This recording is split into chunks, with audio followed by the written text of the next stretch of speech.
नमस्कार दोस्तों, आप पढ़ रहे हैं कक्षा 10वीं एनसीईआरटी गणित। आज हम पढ़ेंगे अध्याय 8 जिसका नाम है त्रिकोणमिति का परिचय। तो देखिए, प्रश्नावली 8.1 के अंतर्गत हमें पढ़ना होगा त्रिकोणमितीय अनुपात। तो ये क्या होते हैं, इनके बारे में हम पढ़ेंगे, लेकिन उससे पहले हमें समकोण त्रिभुज के बारे में कुछ चीजें पता होना जरूरी है। देखिए, समकोण त्रिभुज आप लोगों को पता होगा क्या कहलाता है। ऐसा त्रिभुज जिसका एक कोण 90 अंश का होता है वो कहलाता है समकोण त्रिभुज। अब समकोण त्रिभुज किसी भी प्रकार का हम बना सकते हैं, किसी भी दिशा में बना सकते हैं। तो देखिए, यहां 90 अंश का कोण हो गया, तो ये भी समकोण त्रिभुज है। हो सकता है हम ऐसा बना दें, तो ये भी आपका एक समकोण त्रिभुज होगा, क्योंकि यहाँ पे 90 अंश का कोण बना है। तो हम कह सकते हैं वह त्रिभुज जिसका एक कोण 90 अंश का होता है समकोण त्रिभुज कहलाता है। अब हमें समकोण त्रिभुज तो पता हो गया। समकोण त्रिभुज में 3 भुजाएं होती हैं, 1 2 3, 1 2 3 होती हैं। इन 3 भुजाओं के कुछ नाम होते हैं। वो नाम क्या होते हैं, ध्यान देना। समकोण जो है उसके सामने वाली भुजा कहलाती है कर्ण। समकोण जो भी होगा, जहां पे 90 अंश होगा, उस 90 अंश के जो सामने वाली भुजा क्या कहलाती है, कर्ण कहलाती है। तो ध्यान रखना, यहां 90 अंश ये है, तो इसके सामने की ये वाली भुजा क्या कहलाएगी, कर्ण कहलाएगी। तो ध्यान रखना, कर्ण क्या हो जाएगा, जो समकोण है 90 अंश जो है वो कहलाता है समकोण। और इस समकोण के सामने की भुजा, समकोण के सामने की जो भुजा होती है उसको हम क्या कहते हैं, कर्ण कहते हैं। इतना तो आप लोगों को पता हो गया। तो कर्ण के बारे में हमें पता हो गया। इसके बाद हम देखते हैं लंब क्या कहलाता है और आधार क्या कहलाता है।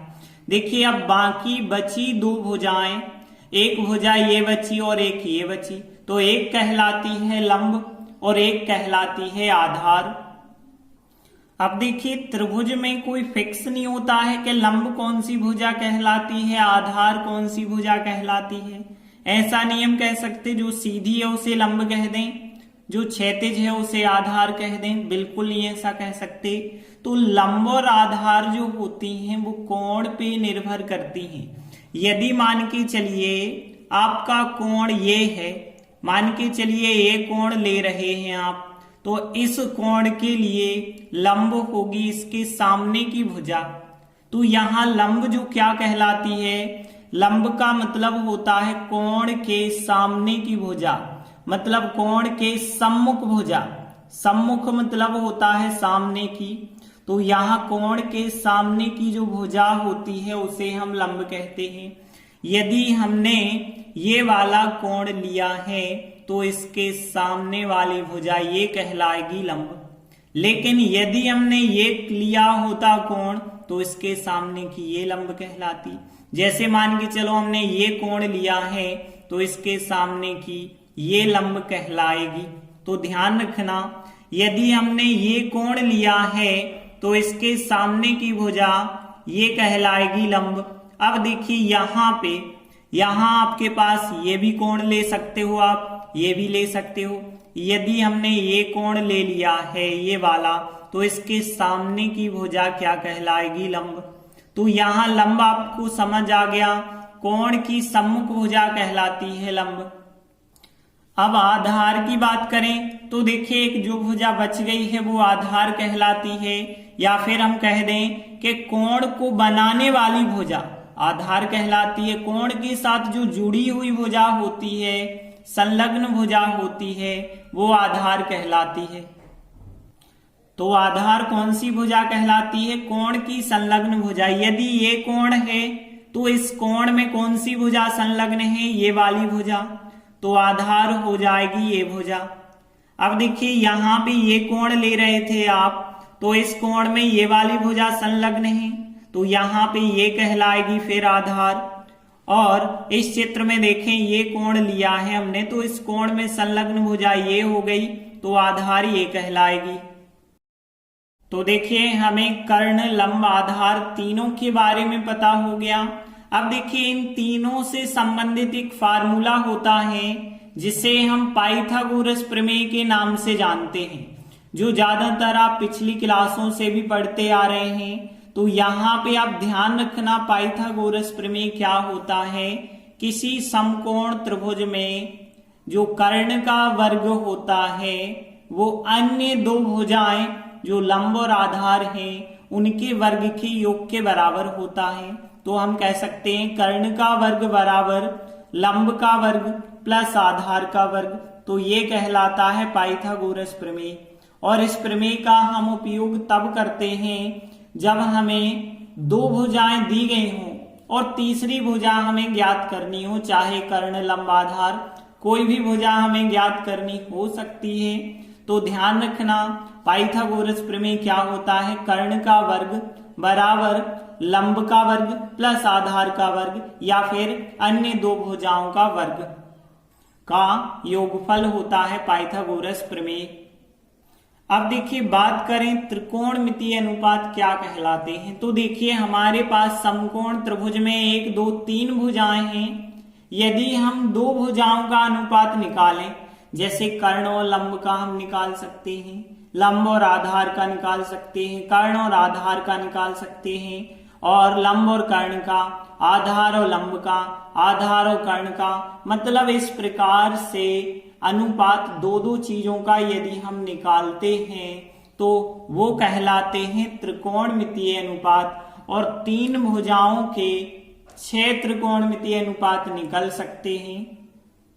उनके नाम जो हैं साइन, कॉस, टेन, कॉसेक, सेक, कॉट, ये 6 नाम होते हैं।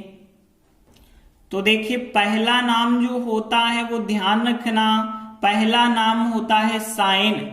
और साइन को लेकिन साइन ऐसा नहीं लिखते हैं, बहुत शॉर्ट में लिखते हैं, SIN, ई को छोड़ देते हैं। देखिए साइन फुल फॉर्म ऐसा लिखा जाता है, लेकिन शॉर्ट में हम पढ़ेंगे तो SIN लिखेंगे साइन।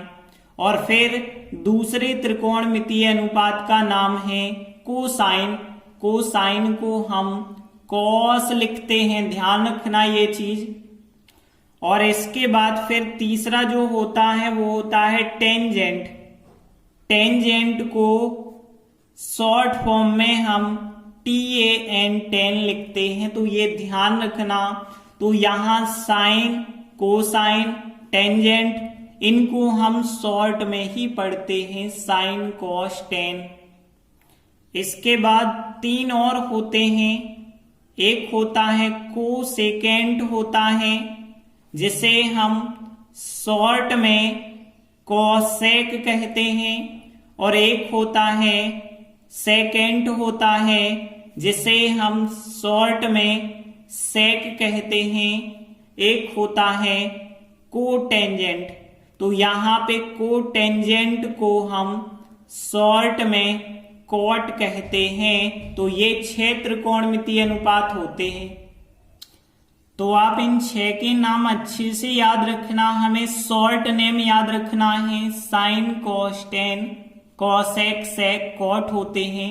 अब देखिए एक चीज और है, इनके साथ जैसे साइन के साथ, कॉस के साथ, टेन के साथ, कॉसेक, सेक, कॉट, इनके साथ कोई ना कोई कोण जरूर लिखा रहेगा। जैसे यहाँ A कोण, B कोण, C, P, Q या फिर थीटा कोण 90 अंश, 45 अंश, कुछ भी हमेशा लिखा रहता है। तो साइन के बाद यहाँ पे कोण का मान लिखा होगा या कोण का नाम लिखा होगा। तो ध्यान रखना, जैसे यहाँ पे हम A लिख देते हैं तो साइन A कोण कहलाएगा और साइन हो गया उसका नाम। अब देखिए इन 6 के 6 त्रिकोणमितीय अनुपात को हम एक चित्र के माध्यम से समझाते हैं और इनके फार्मूले भी हम आपको बता रहे हैं। जैसे मान के चलिए आपके पास एक समकोण त्रिभुज है ABC और यहाँ पे कोण बी का मान 90 अंश है।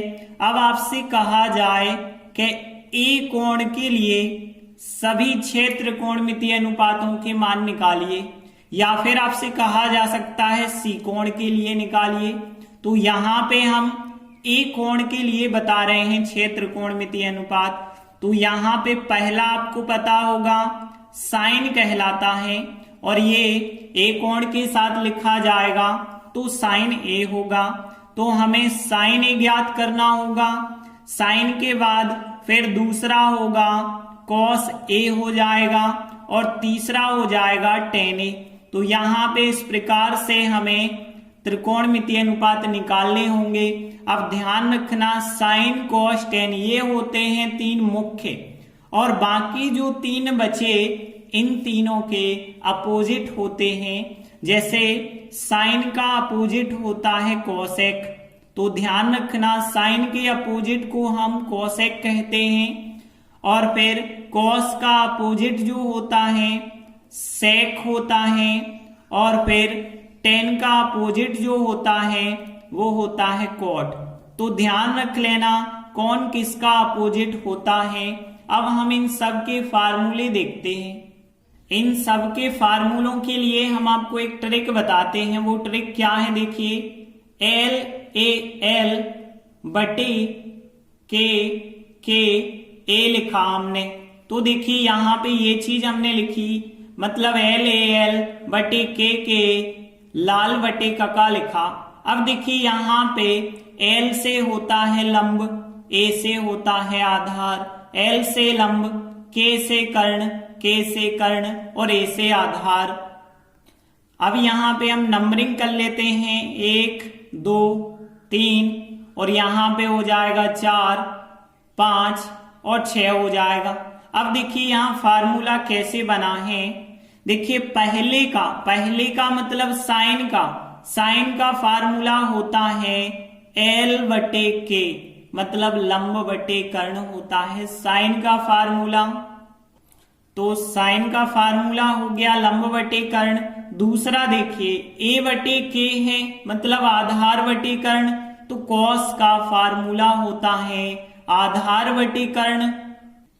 इसके बाद जो तीसरा है एल बटे ए, मतलब लंब बटे आधार, तो यहाँ टेन का फार्मूला क्या हो गया, लंब बटे आधार हो जाएगा। अब ध्यान देना यहाँ पे हमने आपको बताया साइन कॉस टेन इन तीनों के अपोजिट होते हैं कॉसेक सेक कॉट। अपोजिट का मतलब अभी हमने नंबर 1 पे लिखा एल बटे के, मतलब लंब बटे कर्ण। अब उसे पलट देंगे तो कर्ण बटे लंब हो जाएगा चौथे नंबर के त्रिकोणमितीय अनुपात का मान। यहाँ लंब बटे कर्ण है, अब आप पलट दीजिए तो यहाँ पे क्या हो जाएगा, कर्ण बटे लंब हो जाएगा। फिर देखिए कॉस का उल्टा होता है सेक।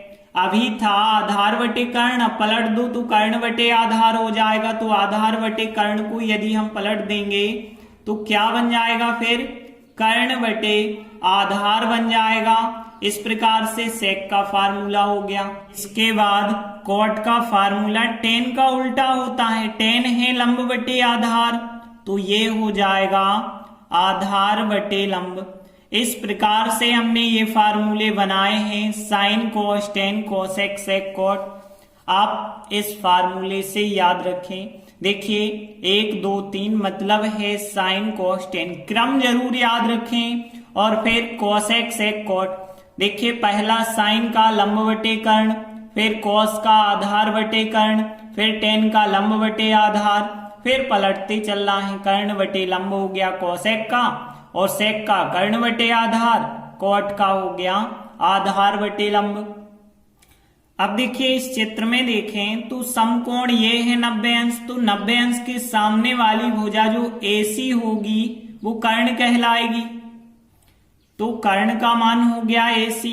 अब देखिए A कोण हमने लिया है, तो A कोण के जो सामने वाली भुजा होती है, हमने यही बताया था ना, कोण के सामने वाली भुजा वो कहलाती है लंब। तो यहाँ पे ये हो जाएगी लंब। और फिर कोण A को बनाने वाली भुजा या संलग्न भुजा आधार कहलाती है। तो ये हो जाएगी फिर यहाँ पे आधार। अब हम इनके मान रख दें तो देखिए लंब का मान कितना है, BC है, तो यहाँ पे हमने लिखा BC, और कर्ण का मान क्या है, AC है, और यहाँ पे आधार का मान है AB, और कर्ण का मान क्या है, AC है, और फिर यहाँ लंब का मान है BC और आधार का मान है AB, और फिर यहाँ पे कर्ण का मान है AC और लंब का मान है BC, और यहाँ पे कर्ण का मान है AC और आधार का मान है AB, और यहाँ पे आधार का मान है AB और लंब का मान है BC। तो इस प्रकार से फार्मूले बनाए जाते हैं। तो इन सब के ये फार्मूले अच्छे से याद रखना। ज्यादातर सवालों में हम क्या करते हैं, इनके सीधे मान लिखते हैं। जैसे साइन A है तो साइन A का मान लिखेंगे BC बटे AC। तो आप समझ जाना कि लंब बटे कर्ण पहले लिखा, फिर लंब बटे कर्ण के मान रखे, तब बना BC बटे AC। तो ध्यान रखना, इस प्रकार से इतनी ही चीजें आपको पहली प्रश्नावली में लगानी पड़ेंगी। धन्यवाद।